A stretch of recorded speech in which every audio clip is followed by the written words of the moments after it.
May the 4th be with you. I wanted to talk today about the ending or the beginning of the end of World War One. There was an armistice, otherwise called a truce. Uh, the people involved in fighting World War One were going to lay down their arms on both sides. Now, the 11th hour on the 11th day of the 11th month of 1918, what was otherwise known as the Great War or World War One came to an end. Germany, their manpower was down, their supplies were gone, they faced imminent defeat. They signed an armistice agreement in a railroad car outside Compiègne, France.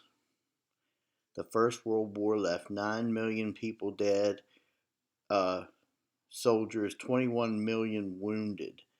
Germany, Russia, Austria-Hungary, France, Great Britain each nearly lost 1 million or more lives.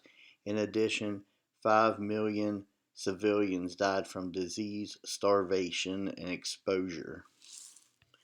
So this was not a good war, and also, what we'll talk about next week, or not next week, this week, is the pandemic that happened right at the end of the war. So if you look at this first slide here, the armistice means a ceasefire on all sides. They didn't have a peace treaty yet, but they were going to stop fighting.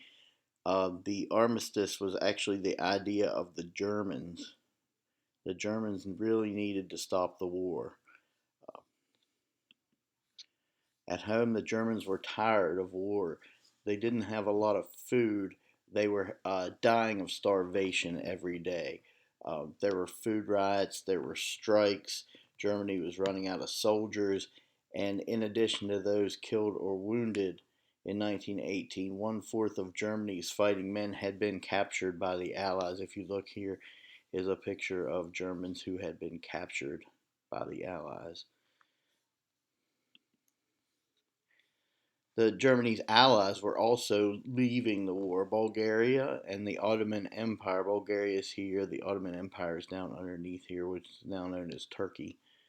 Left the war in the fall of 1918. Austria and Hungary here, reached a peace agreement with the Allies on November 3rd. So that would have been a week before this. Seeing that his country was beaten, the leader of Germany, Kaiser Wilhelm II, gave up his throne and he fled to the Netherlands. So their leader left. They signed an armistice to stop the fighting. Everybody wanted to go home. The Germans lost a lot of their army and a lot of their power during this armistice. We insisted that Germany destroyed its aircrafts, destroy its tanks, destroy its big guns, and surrender its U-boats. And we'll get more into that when we talk about the Treaty of Versailles on the next video. These are pictures of soldiers. One soldier is throwing his helmet up in the air. They're happy that the war is over. So at 11 o'clock, and on the 11th day of the 11th month, everything got so quiet that the silence was nearly unbearable. Remembered an American soldier, the silence was broken with shouts like, "I have lived through the war," because so many people died. You've been seeing death all around you. You just thought, eventually I'm going to die too.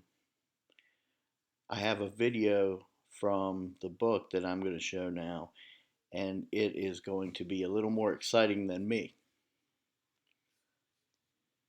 Let's see if I can get this going here.